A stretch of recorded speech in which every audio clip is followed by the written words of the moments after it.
ડીસા નજીક ઝેરડા ગામે વીજ કનેક્શન માટે લાંચ માંગવાના આક્ષેપ સાથે યુજીવીસીએલના અધિકારીઓ સામે અરજદાર દ્વારા એસીબી વિભાગમાં કરાઈ લેખિતમાં રજૂઆત। ડીસા તાલુકાના ઝેરડા ગામે વીજ કનેક્શન આપવા મામલે લાંચ માંગવાનો આક્ષેપ સાથે ઝેરડા ગામના રહીશ લીલાભાઈ વિહાભાઈએ પાલનપુર સ્થિત એસીબી પીઆઈ સમક્ષ લેખિત અરજી આપી યુજીવીસીએલના હેલ્પર એચઆર પંચાલ તથા સીડી પ્રજાપતિ સામે ગંભીર આક્ષેપો કર્યા છે। અરજી મુજબ અરજદાર લીલાભાઈ દ્વારા પોતાના ખેતરમાં નવો બોર બનાવ્યા બાદ વીજ કનેક્શન લેવા માટે ઝેરડા યુજીવીસીએલ ઓફિસમાં જરૂરી કાગળો સાથે અરજી કરી હતી। આ દરમિયાન ઓફિસના હેલ્પર લાઇનમેન એચઆર પંચાલે સર્વે કરવા માટે પહેલા 1500 રૂપિયા માંગ્યા હતા, જે અરજદારે ચૂકવ્યા હોવાનો આક્ષેપ છે।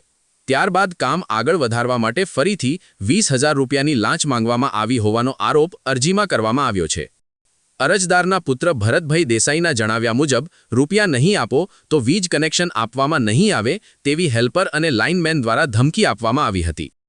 અરજદારે વધુમાં જણાવ્યું છે કે હાલમાં 2 સિઝનથી પાણી વગર ખેતી કરવી મુશ્કેલ બની છે અને પશુઓ માટે પણ પાણીની સમસ્યા ઊભી થઈ છે। આ સમગ્ર મામલે જવાબદાર અધિકારીઓ સામે તપાસ કરી યોગ્ય કાર્યવાહી કરવાની માંગ અરજીમાં કરવામાં આવી છે। આ અરજી બાદ સમગ્ર મામલો હવે ચર્ચાનો વિષય બન્યો છે। જો કે આક્ષેપો અંગે સંબંધિત અધિકારીઓ તરફથી હજી સુધી કોઈ સત્તાવાર પ્રતિક્રિયા મળી નથી।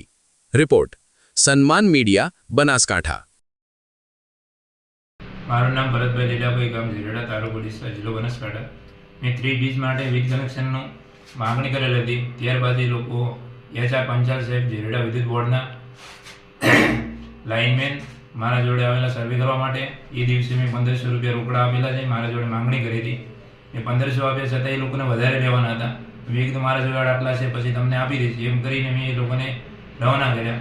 પછી એના પછી મને ઓવર લાવેલો કે તું મને રૂબરૂ મળજે।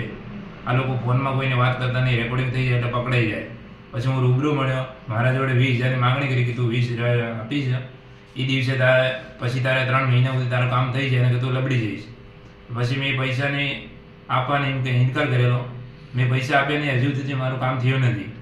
12મા મહિને 10 તારીખે મેં એગ્રીમેન્ટ ભરેલું અને 3જા મહિને 10 તારીખ સુધી 3 મહિના મારા પૂરા થઈ ગયા, હજુ સુધી મારું કામ થયું નથી। 90 દિવસની મુદત છે અને પછી હું અંદર અરજી કરવા ગયો કે કામ થતું છે એમ થશે, અમારા હાથમાં નથી। એ તો કે કોન્ટ્રાક્ટરને પકડો।